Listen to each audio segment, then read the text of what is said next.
दोस्तों आज की जो कहानी है ये बहुत ही ज्ञानवर्धक कहानी है। दोस्तों आज की कहानी में आप लोग ये समझ पाओगे कि आप अमीर हो या गरीब। इस दुनिया में बहुत से ऐसे लोग हैं जो खुद को अमीर मानते हैं, खुद को धनवान मानते हैं, लेकिन हकीकत में वो कुछ और ही होते हैं। कभी कभी ऐसा होता है कि आप जिसे अमीर समझते हैं वो बहुत गरीब होता है और जिसे आप गरीब समझते हैं वो बहुत अमीर होता है।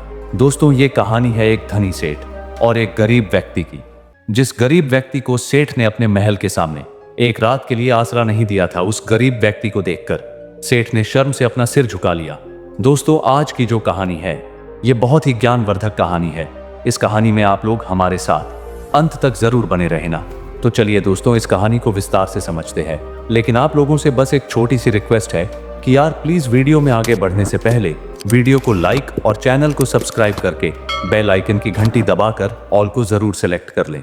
दोस्तों पुराने समय की बात है, एक नगर में बहुत ही धनवान सेठ रहता था। उसकी सेवा के लिए उसके पास कई तरह के नौकर चाकर थे, कई तरह की सुख सुविधाएं थीं। यदि उस सेठ को एक महल से दूसरे महल तक जाना होता तो वो घोड़े पर चढ़कर जाया करता था। सेठ का व्यापार पूरे नगर में फैला हुआ था और इसी कारण से उसे बहुत बार यात्राओं पर निकलना पड़ता था। परंतु सेठ इस व्यापारिक यात्राओं पर अकेला ही जाता था, किसी भी नौकर या अपने साथ किसी भी अन्य व्यक्ति को नहीं ले जाता था। वो जहां भी जाता था अकेले ही जाता था। इन यात्राओं के दौरान उसे कई बार घने जंगलों में होकर के निकलना पड़ता था और कई सराय में उसे रुकना पड़ता था। सेठ को अपने किसी भी नौकर पर विश्वास नहीं था, इसीलिए हमेशा वो सेठ अकेला ही यात्रा करने के लिए निकलता था। इसी तरह सेठ के दिन बीत रहे थे। एक बार की बात है, रात के समय में वो सेठ अपने महल के सामने टहल रहा था। तभी उसके सामने से एक बूढ़ा व्यक्ति आता हुआ दिखाई दिया। उस बूढ़े व्यक्ति के कपड़े बहुत ही फटे पुराने थे, सिर पर वो गठरी को लादे हुए था। जैसे ही उसने सेठ को देखा तो उस बूढ़े व्यक्ति ने जो गठरी उसके सर पर रखी हुई थी उसे उठा करके नीचे रख दिया और सेठ को प्रणाम करते हुए कहने लगा, श्रीमान जी, मैं बहुत दूर से आया हूं और मैं बहुत थक भी गया हूं। यदि आप आज्ञा दें तो मैं यहां रात काट लूं। उस बूढ़े व्यक्ति की बात को सुनकर सेठ ने कहा कि यह मेरा महल है, कोई धर्मशाला नहीं है। वो बूढ़ा व्यक्ति कहने लगा कि मैं केवल आपके घर के बाहर ही पड़ा रहूंगा और सुबह होते ही यहां से मैं चला जाऊंगा। सेठ ने कहा, परंतु यहां तुम्हारी देखभाल कौन करेगा? उस बूढ़े व्यक्ति ने कहा कि मुझे किसी भी चीज की कोई आवश्यकता नहीं है, इसलिए देखभाल की कोई जरूरत नहीं है। सेठ ने कहा कि हमें क्या मालूम कि तुम कौन हो। एक आदमी हमें रात भर के लिए तुम्हारी रखवाली के लिए यहां पर लगाना पड़ेगा। उस बूढ़े व्यक्ति ने कहा कि क्यों महाराज, ऐसा क्यों करना पड़ेगा आपको? सेठ ने कहा कि वो इसीलिए करना पड़ेगा कि रात को तुम कोई वस्तु उठाकर यहां से निकल ना जाओ। इस पर वो भगवान की तरफ देखते हुए कहने लगा, हे भगवान, मुझे नहीं पता था कि इस धरती पर ऐसे लोग भी रहते हैं। और फिर उस बूढ़े व्यक्ति ने अपने सिर पर उस गठरी को लाद कर वहां से चलने लगा। अंधेरी रात थी, आकाश में घने बादल छाए हुए थे, कभी कभी कुछ बूंदें भी हो रही थी। आंधी आने का डर था। वो बूढ़ा व्यक्ति बुरी तरह से थक चुका था, उसके हाथ पैर काम नहीं कर रहे थे, उसका चलना फिरना बहुत कठिन हो गया था। परंतु सेठ के इन कटे शब्दों ने उसे ऐसा घायल कर दिया था कि उसने अब उस नगर के किसी भी शहरी के पास जाकर विश्राम करने का विचार छोड़ दिया था। जोरों की बरसात होने लगी थी। जिस तरह रात का अंधकार बढ़ता जा रहा था उसी तरह से बूढ़ा आदमी भी अपने सर पर गठरी को लादे हुए आगे बढ़ता ही चला जा रहा था। समय बीतता गया। कुछ दिनों के बाद वही सेठ अपने मित्रों और अन्य सेवकों के साथ एक दिन शिकार खेलने के लिए जंगल में निकल पड़ा था। शिकार खेलते समय उसने अपना घोड़ा एक हिरण के पीछे लगा दिया था। बहुत ही प्रयास करने के बाद भी वो हिरण उसके हाथ नहीं लगा और इसी दौड़ में वो सेठ अपने साथियों से आगे निकल चुका था। जंगल बहुत घना था और घने जंगल में घुस जाने के कारण वो सेठ अपने नगर का मार्ग भूल चुका था। लगभग कई घंटों तक वो जंगल में भटकता रहा। इतने में ही रात हो गई और बारिश भी चालू हो गई। जोर जोर की आंधी भी चलने लगी थी और बादल चारों तरफ छा गए थे। कोई भी ऐसा व्यक्ति नहीं था जो सेठ की किसी भी प्रकार से कोई सहायता कर सकता। वो सेठ थक हार करके चूर चूर हो गया था। जब उसे कोई रास्ता नजर नहीं आया तो वो एक वृक्ष के नीचे बैठ गया। आंधी इतनी जोरों से बढ़ने लगी थी कि जंगल के जो पेड़ पौधे थे वो सब टूट टूट कर गिरने लगे थे। आंधी के कारण अंधेरा बढ़ने लगा था। खुद को अपना हाथ नहीं दिखाई दे रहा था। प्रकृति के इस प्रकोप से घबराकर सेठ का जो घोड़ा था वो अपने बचाव के लिए इधर उधर भागने लगा था। घोड़े का मालिक इतना थक चुका था कि उसे कुछ होश नहीं था।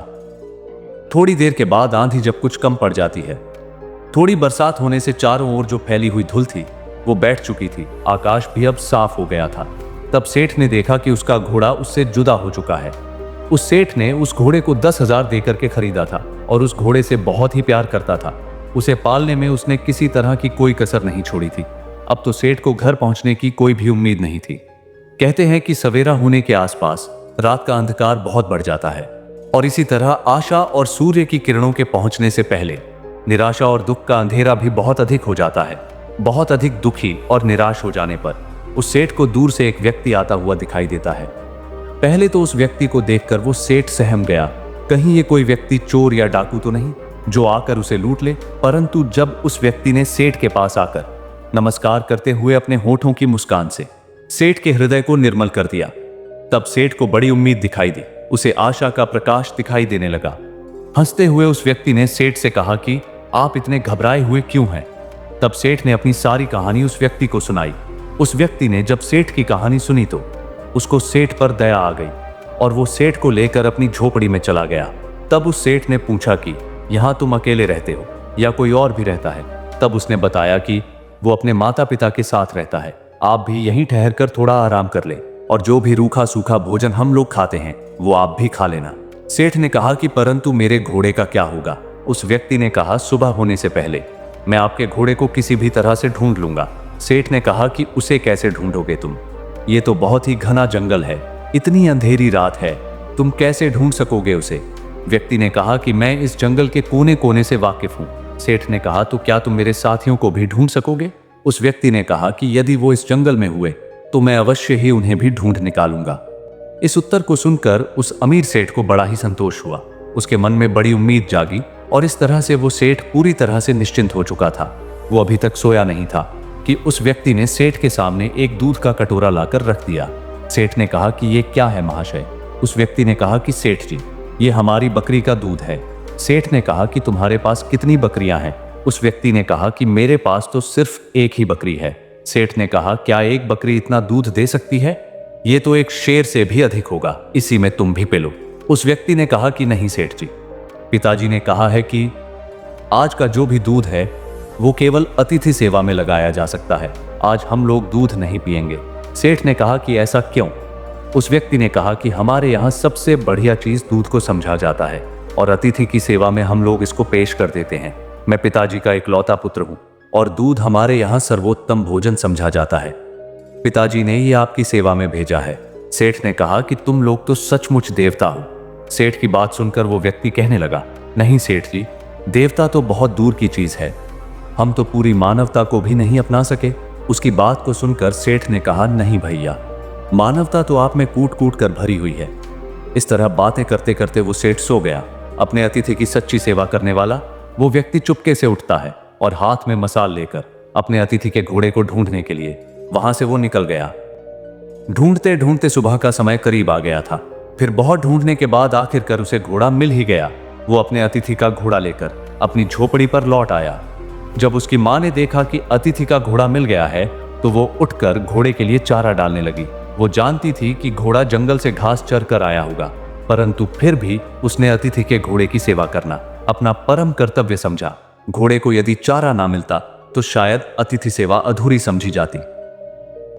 सुबह के समय जब वो अमीर सेठ सोकर उठा तो उसने देखा कि उसका जो घोड़ा है वो चारा खा रहा था और अतिथि सेवक वो व्यक्ति उसके सामने हाथ जोड़े हुए कह रहा था, आज ईश्वर ने हमारी लाज रख ली। उसकी ये बात सुनकर सेठ ने पूछा कि कैसे। तब उस व्यक्ति ने कहा कि सेठ जी, आपका घोड़ा अच्छा भला मिल गया। यदि वो सामने की ओर निकल जाता तो शायद जंगली जानवर उसे अपना शिकार बना लेते। इतना सुनकर उस सेठ ने उस व्यक्ति को बहुत सा धन्यवाद दिया। उसी समय उस व्यक्ति की वृद्ध माता ने अतिथि के लिए दूध का कटोरा भरकर भेज दिया। दूध पी लेने के बाद सेठ ने घर लौटने की इच्छा प्रकट करते हुए कहा कि मैं तुम्हारे पिताजी से मिलना चाहता हूँ। उस युवक ने जब अपने पिता को बुलाने के लिए गया तो उसके पिता बिस्तर पर लेटे हुए आराम कर रहे थे। उस युवक ने पहुंचकर कहा कि पिताजी, जो अतिथि महाशय हैं वो आपको याद कर रहे हैं। उसके पिताजी ने पूछा कि किस लिए। पुत्र ने कहा कि वे घर जाना चाहते हैं। पिता ने कहा उनसे कहो कि कुछ दिन और ठहरे। पुत्र ने कहा कि मैंने कहा था, परंतु वो नहीं माने। पिता ने कहा अच्छा तो उन्हें उनके घर तक छोड़ कर आओ। पुत्र ने कहा, जाने से पहले वो आपके दर्शन करना चाहते हैं। पिता ने कहा, बेटा अच्छा तो यही होगा कि मैं उनसे ना मिलूं। पिता की इस तरह की बात सुनकर पुत्र को कुछ आश्चर्य हुआ। उसने अपने पिता के सामने मुंह से कोई शब्द नहीं कहा। आज वो पिता को इस प्रकार देखने लगा मानो उनकी आंखों में कोई शब्द लिखा हो।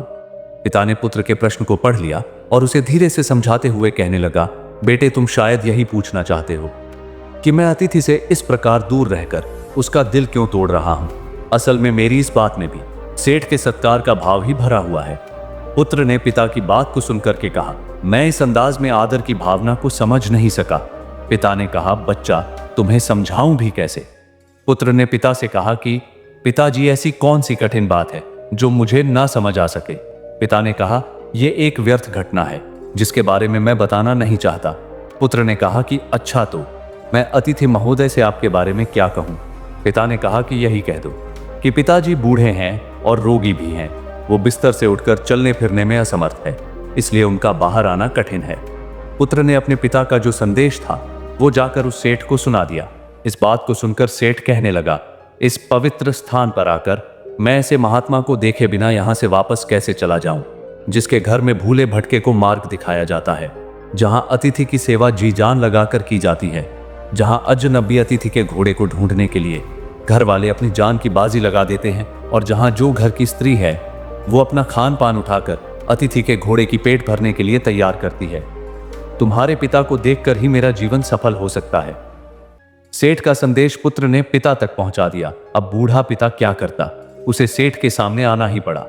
सेठ ने देखते ही उसे पहचान लिया कि ये तो वही बूढ़ा व्यक्ति है जो कुछ दिन पहले उनके महल के सामने सर पर गठरी उठाए हुए आया था। एक रात के लिए उसने आश्रय मांगी थी और सेठ ने उसे चोर तक कह दिया था। आज उस वृद्ध के पुत्र ने अपनी मानवता का परिचय देकर उस सेठ के हृदय को बिल्कुल बदल दिया था।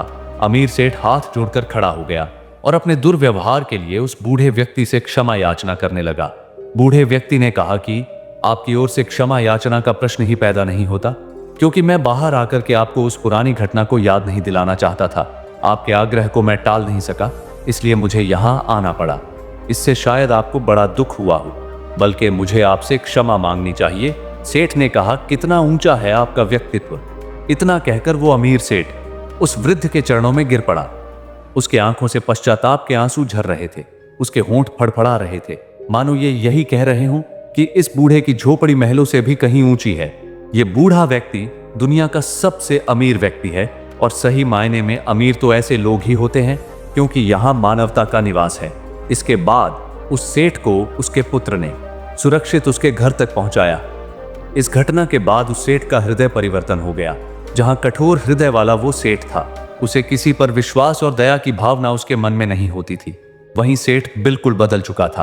अब वो दीन और दुखियों की सेवा करता और उसके द्वार पर आने वाले जो भी अतिथि थे उनका पूरा स्वागत सत्कार करने लगा था। सेठ का पूरा विचार परिवर्तन हो चुका था। जो पत्थर दिल सेठ था वो पूरी तरह से पिघल चुका था।